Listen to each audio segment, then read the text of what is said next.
4 temporadas. 4. E esse povo ainda não sabe o que está acontecendo com eles. Mas sabe o que é mais perturbador? Esse episódio me fez sentir que a cidade de From é uma história sendo contada por alguém. E a gente também tá dentro dela sem nem saber. Bora falar do episódio 4, meu chapa. O episódio começa com todo mundo na delegacia tentando entender o que significa o terno amarelo. O Boyd tenta ser mais racional e cogita que pode ser de algum ex-residente, talvez um monstro tenha deixado ali para alguma provocação, mas o Jade bota o dedo na mesa com razão. E fala que se fosse de alguém antigo, alguém já teria visto antes. O fato de aparecer agora não é uma coincidência. E o Henry?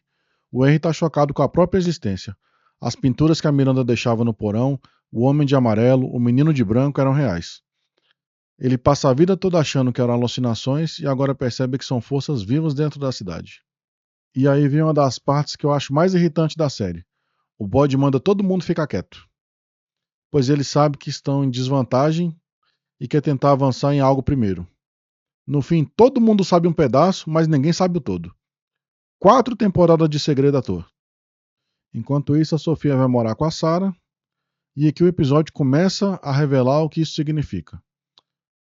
Depois que elas conversam, a Sofia começa a murmurar alguma coisa em espécie de outra linguagem, tipo uma instrução silenciosa.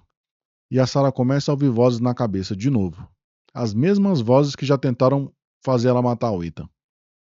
As vozes mandam a Sarah ir ao diner, pegar um copo, colocar água, beber um gole e devolver o resto na jarra. Parece um ritual, parece um teste, e a Sofia senta e observa tudo, igual a pesquisadora observando uma cobaia. E aí vem a cena que deixa tudo mais claro. A Sofia vai até a beira da piscina e cai dentro. Não é acidente, ela está testando a Sarah. Vai ver se ela obedece às vozes mesmo com uma situação de emergência na frente dela. A Sarah observa e corre para dentro do diner para colocar água no copo, toma um gole e despeja o resto de volta na jarra. Isso é perturbador demais. A Sofia é uma manifestação do Homem de Amarelo, como todo mundo já sabe. E o que ela está fazendo é testar o controle que ela tem sobre a Sarah. Já o Jade, como um bom desesperado, propõe a solução mais lógica possível dado o contexto. Comer cogumelos mágicos para abrir a mente e tentar recuperar memórias passadas. E sabe o que? Nesse universo faz todo sentido. Até porque ele lembra da conversa do Henry falando que ele e a Miranda tinham que ficar chapados para poder ver as coisas e ter as lembranças da cidade. Então, por mais maluco que pareça, faz todo sentido. O Boyd e a dona torcem o nariz. A dona chega até a cogitar, perguntar se ele tá certo e diz que tem a chance dele morrer, mas no fundo todo mundo sabe que as opções convencionais já se esgotaram faz tempo. O Jade come os cogumelos, o que vai acontecer com isso a gente ainda não sabe. Mas é uma das apostas mais interessantes da temporada. Já a Tabitha, por outro lado, está lidando com a culpa em relação ao Ethan. O menino quer encontrar o Lago das Lágrimas e ela inicialmente ignora. Mas ela acaba cedendo. Parte por culpa e parte porque o filho pode estar chegando em alguma coisa real. Até porque ela sabe que ela também já teve as lembranças lá da Pedra Vermelha e querendo ou não acreditar, ela tem que dar apoio pro menino agora. Agora o plot mais maluco do episódio, se é que é possível, e olha que a concorrência tá grande. A Julie desenvolveu uma teoria baseada num livro sobre um cara chamado Fred, um técnico de elevador que usava marcadores para se mover entre histórias diferentes. A lógica dela é essa. A história interna da cidade está vazando para todo mundo que é real através de pinturas, livros e sonhos. As regras mitificadas nesses materiais podem ser regras reais que prendem todo mundo ali. Então ela quer usar isso, um marcador físico, para navegar pelos capítulos da história da cidade e eventualmente trazer o Jim de volta. O Randall acha tudo isso uma piada, lógico, mas no final ele acha o marcador que a Julie pediu. Ela está cortando o cabelo enquanto ele anuncia. Detalhe visual interessante, a Julie se transformando enquanto se prepara para algo grande.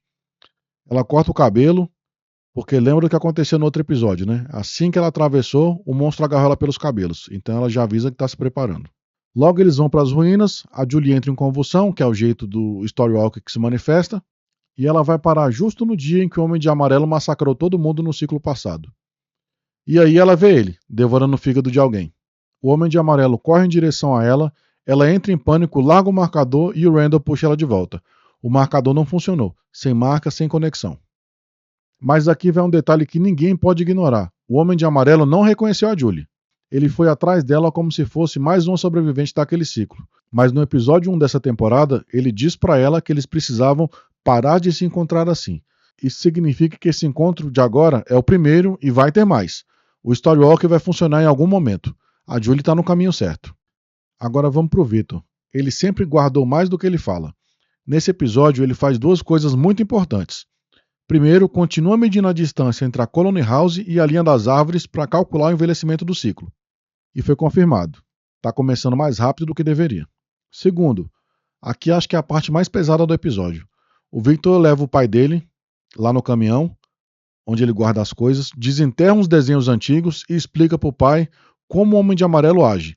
Ele revela que já viu o Homem de Amarelo antes, confundiu com o residente comum, pois ele chega na cidade de carro igual a todo mundo.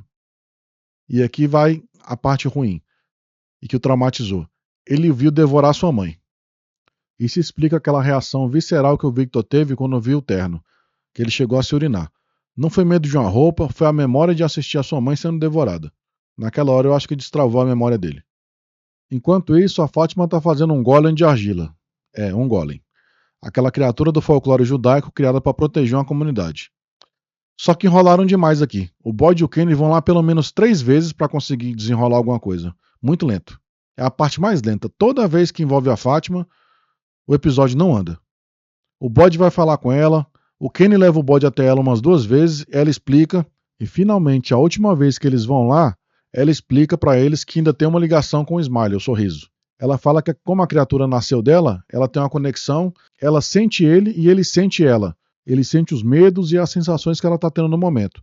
Por isso que ela quer fazer o Golem, que é um guardião que ela acha que pode proteger e quebrar essa ligação que tem com ele. Ou pelo menos uma proteção dele, caso ele venha atrás dela, alguma coisa do tipo. Quando finalmente o Boyd e o Jade vão sair da Colony House, o Boyd tem outra alucinação. Ele vê a aliança dele caindo pela escada, da esposa, né? Ele tinha acabado de ver ela na caixa lá e de repente ele encontra ela na Colony House. Ele fica assustado, volta na delegacia, abre a caixinha onde está a aliança, encontra, e quando ele olha a outra que ele tinha deixado na mesa, cadê? Então isso aí não é coincidência. A cidade está mexendo com o Boyd de forma pessoal. Já tentou puxar ele pro chão, no túmulo da Abby, e agora está usando a aliança. Alguma coisa está usando o luto dele como ferramenta contra ele ou para tentar desequilibrar ele. E aqui chegamos no enredo final. Tabitha, Ethan e o pessoal da Colony House saem para buscar comida. O Ethan convence a mãe a procurar o Lago das Lágrimas e ele pega um pássaro machucado que ele encontra na floresta. Ele até acha estranho porque ele fala que até hoje na cidade eles só viram corvos. E o que ele faz? Vai levar o pássaro como teste para usar no lago para ver se o lago vai curar o pássaro. Quando chegam ao lago, o Ethan molha o pássaro com a água.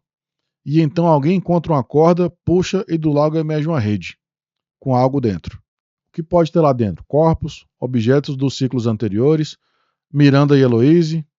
A série não entrega. Claro que não entrega. Mas a teoria mais forte agora é de que o Lago das Lágrimas é um repositório de ciclos passados. E o que está dentro dessa rede pode ser a chave para entender como a cidade funciona de verdade. No geral, é um episódio que funciona bem, mas ainda sofre o problema crônico de From. Personagens que não compartilham informação entre si de forma alguma, e não faz o menor sentido. 4 temporadas e o Boyd ainda acha que segurar segredo é estratégia. Não é, Boyd, é enrolação. E a enrolação maior ainda é sempre o que envolve a Fátima. Tudo que envolve ela demora a desenrolar. 1/3 do episódio foi o Boyd e o Kenny indo e voltando na Fátima. Mas o que funciona, funciona muito bem. A teoria do Storywalker é inteligente. A revelação do Victor sobre a mãe é bem pesada. A Sofia sendo um instrumento de controle mental é perturbador do jeito certo. E o gancho do lago é exatamente o tipo de coisa que faz a gente clicar no próximo episódio na hora. A cidade de From é uma história sendo contada por alguém. E os personagens estão começando a perceber isso. A questão agora é, quem é o autor? E dá pra mudar o final? Bom, meu chapa, se você chegou até aqui, deixa o seu like, se inscreve no canal e comenta o que você acha que tem dentro daquela rede no lago. Semana que vem tem mais. Até lá.